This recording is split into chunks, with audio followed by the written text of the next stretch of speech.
All right, guys, so we're back. Now I'm gonna show you a comparison between new calipers and old calipers. Or not calipers, but pads. Now your pads should always come with new hardware. That's these right here. Your old hardware is gonna be on here, and it looks like these were Napa brake pads that were on here previously.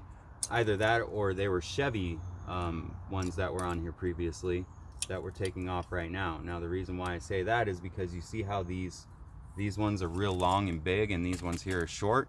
So the ones you get from O'Reilly's Advanced or AutoZone are going to be short like this. The ones that you're going to get from Napa or from the Chevy dealership are like this. They're super long and yeah, awkward.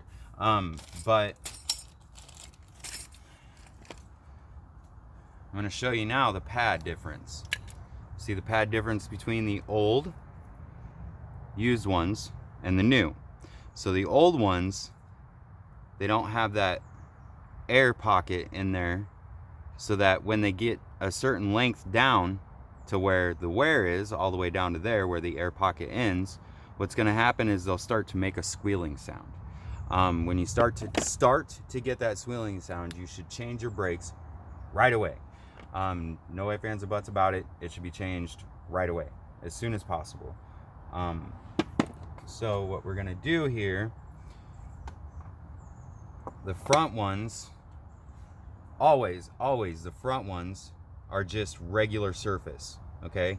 Your rear ones are always gonna have this little stop squeal piece right here on it. So this is our front, this is our rear. This is obviously the rear for the driver's side, so what we're gonna do is pull out the rear for the passenger side. You see how it fits on the back there? On the same calculation as the rotor, the same curve as the rotor. That's how you know. So this is the back because it has that piece right there. And this is the front because it doesn't have a piece. And it'll just, like I said, you see the curve there? Look at the curve of your caliper, and it'll just go right into there. But first, what we need to do is take off the back one. Now you always want to make sure that your caliper is resting on something. A lot of the time I'll bring zip ties with me or something like that, and I'll put a zip tie in here and I'll zip tie it up to the spring up here. That way it doesn't fall down on me or anything like that. But you go and repeat the same thing in back that you just did in front to get that piece off of there. So this one actually looks a lot worse than the other one did.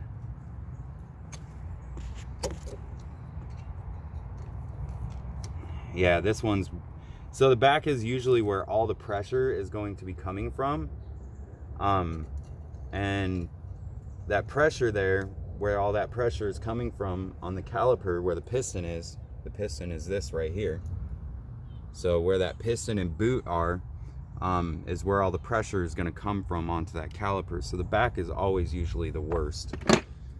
So you're just going to go ahead and repeat the same thing that you just did on the front on the back. You're just going to kind of keep shimmying it from top to bottom, back and forth, until it comes out completely. Like so. Now let me show you a comparison on this one. So you see how all the way down that is, and you can see the rivets inside of the brake pad that hold the brake pad together. Now this is the new brake pad. The new brake pad for the back has actual pad on it. You see that? So what we want to do is we want to make sure that the back of her rotor here is not grooved. Now what a groove is it's going to have a little ridge inside of it, a little line. So if it's smooth, which it is, then we don't have to worry about that groove. Now if it had a groove, what we would have to do is replace the actual rotor itself. But the rotor's not grooved, it's just really, really rusted. As you can see, I can just peel rust right off the outside of it here. So it's not grooved, but it's just kind of rusty.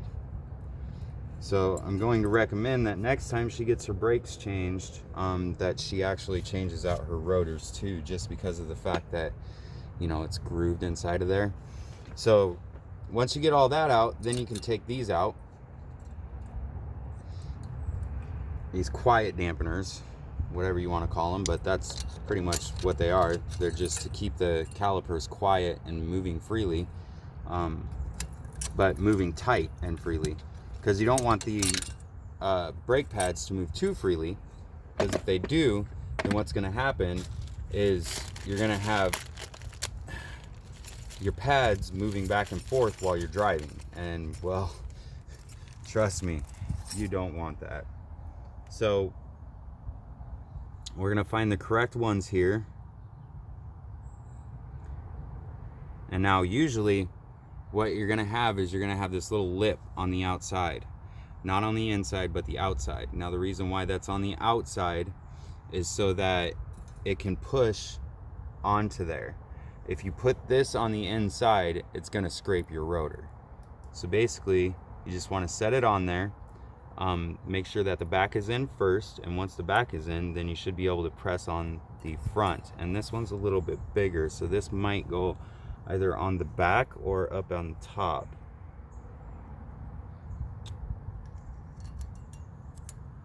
Looks like it might go in the back. Yeah, there we go. So these go actually in the back here, and you're going to want to push them on into there all the way as far as they can go.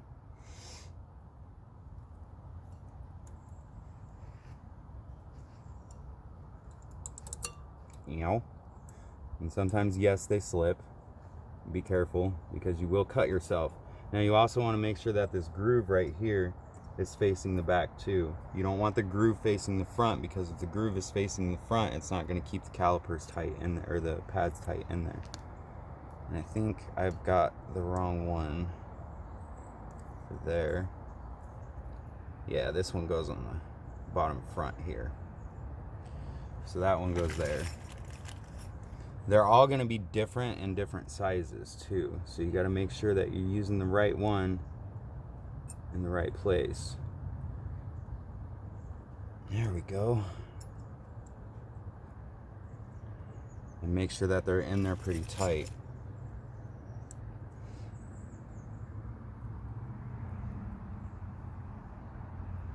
Now this one obviously goes on the other side. So we're going to grab another one here.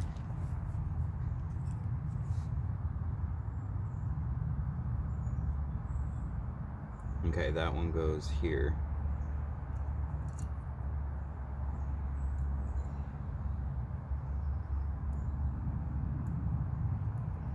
And sometimes they're not going to sit on there perfectly tight like I want them to.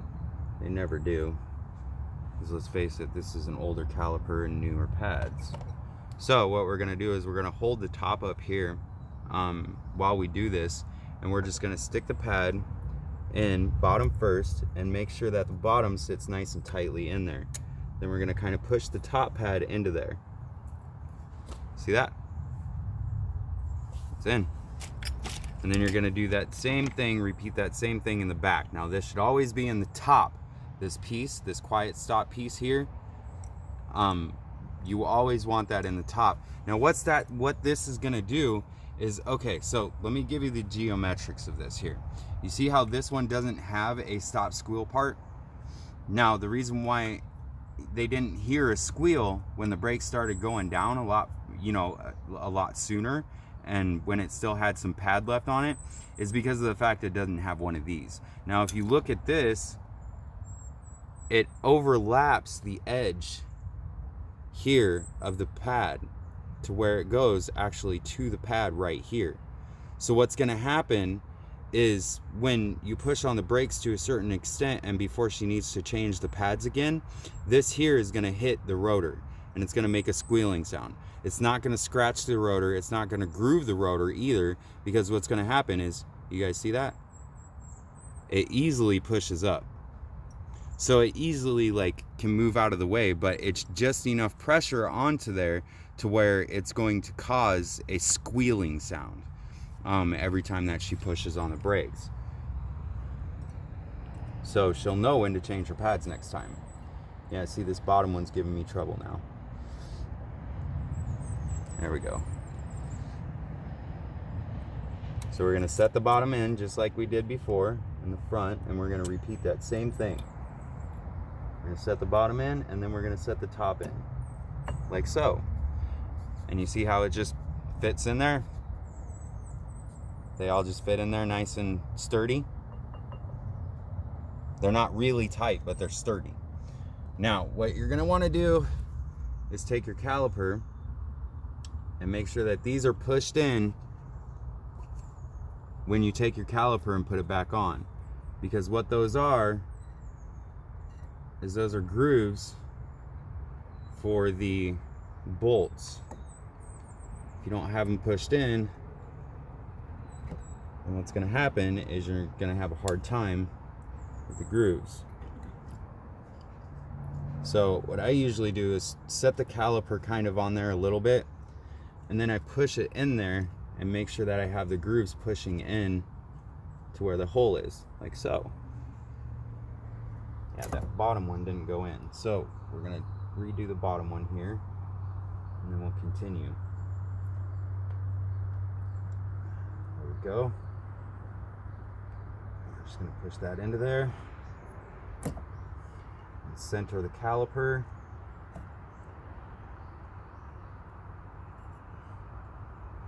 And then we're gonna start our bottom bolt first. Now the reason why you wanna start the bottom bolt first is because if you start the top bolt first, what's gonna happen is your bottom bolt is not gonna align correctly. So you wanna make sure that you see how it just kind of slides in there first? Now that's your alignment. Basically the bolt itself, this is what I love about Chevys. Hondas do the same exact thing, okay guys? I want you to know that right now. Hondas do the same exact thing where it has kind of a slider in it, and that kind of gives you the direction of where your caliper is supposed to go. You see that? How it's like not moving and it's staying there? That's exactly where that's supposed to be. Now, it only screws into the outside of the caliper. It doesn't screw on to the inside of the caliper at all. It only screws on to the outside of the caliper. So you just kind of want to get that one finger tight, like I said, and then you want to start with the top one here. So it's going to be, sometimes you got to shimmy these bolts into here because these grommets right here, these rubber grommets are not going to be perfectly lined up. You know what I mean? They never are, trust me. And sometimes you got to take a screwdriver and just kind of push it forward or push it up or down or whichever way you need to. Yeah, see, I just pushed it forward a little bit and the bolt went right in. So you're gonna kind of get it in there, make sure that it goes in by putting it in with your fingers first. It's what I like to call a little finger tightening. And then put your wrench on tighten and go ahead and start on the top. Now the bottom there, what it's going to do when I tighten this top bolt is it's not going to move because it has that slider. Now if you have a Mopar and you're doing this, it's going to be a little bit different because those are just screws. And of course you want to hit it a couple times just to make sure you got a couple good uggas on there.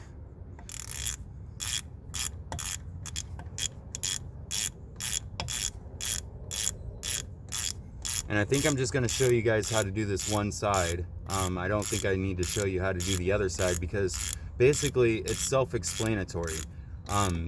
You know, the same way you did this side, it's going to be the same exact thing on the other side, especially with Chevys, Hondas, Acuras, things of that sort. We're not working on a high-end import, so. And basically there we go. And you want to make sure your caliper is on there nice and tight, which it is. We're good. And then what I like to do when I do this is I like to get up here, excuse my hand, and I like to come over here and look in and make sure that my brake fluid has gotten higher, which it has. It's almost to the top now. Now the reason why I do that is because if the brake fluid inside of that master cylinder there is higher, that means that all that pressure from that caliper over here on this side has gone into that reservoir for the master cylinder. So I'm going to show you guys how to put the tire back on here.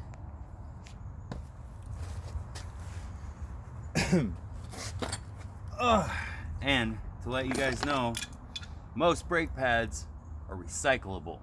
Stop throwing them in the trash. Save Unshimaka. Make sure you have all your hardware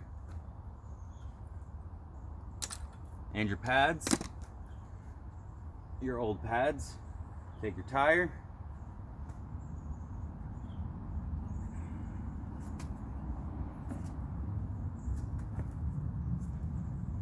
Kind of, what I like to do is push it in first and line the bolts up with the holes just to make sure it's all lined up. And then once it's all lined up, like I said in the beginning, you're gonna have to lift this tire up to put it back on these bolt patterns. So once it's all lined up, as long as it's lined up, you can just lift it, set it on there like I just did. Push it in there a little bit. Take your first lug nut here and just kind of barely put it on there. Now you're going to go to the bottom here. You're going to do the same thing. Now you always want to start every single lug nut with your finger, even if you have those expensive Milwaukee wrenches and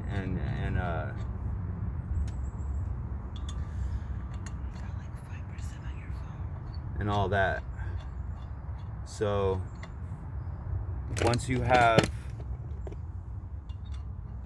them on finger tight, then you can use your impact wrench or your socket, your electrical socket wrench or what other. Now the same way I took it off, I'm gonna go the opposite way to tighten it.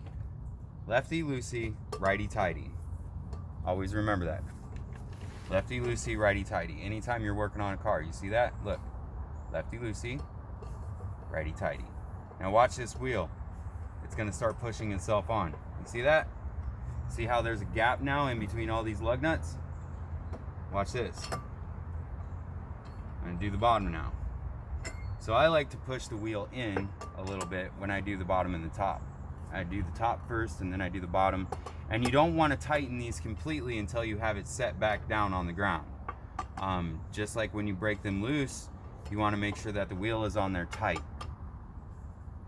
So you get them on there a little bit tightened, not too tight because you can break your axles if you try and tighten them fully.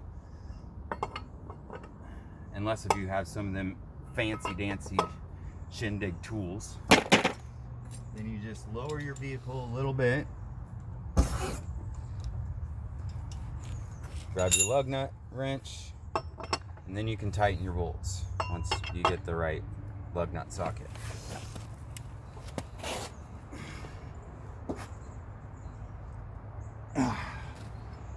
Now when you're doing it by hand, make sure you get one good ugga on each bolt. Until you can't, well, I wouldn't say can't turn it anymore, because some of these lug nuts are aluminum, and if you tighten them too tight, they're gonna snap. And if you snap your lug nut, you're gonna be screwed. And you're gonna have to take your whole wheel and hub assembly apart. Now those are tight enough, all 5 of them. So what we're gonna do is we're gonna make this pretty. Put our Chevy symbol, our bow tie, perfectly straight, and just, they call them kick-on roll-offs for a reason, folks. So then you take this, repeat it on the other side. Thank you for subscribing, liking, And make sure you leave a comment and tell me what you guys think of the video, or if there's something I can change with the video, or if there's something new that I can do with the videos, or if you want me to talk less and do more damn work. All right, I'll talk to you guys later. Have a good day. Oh, takias.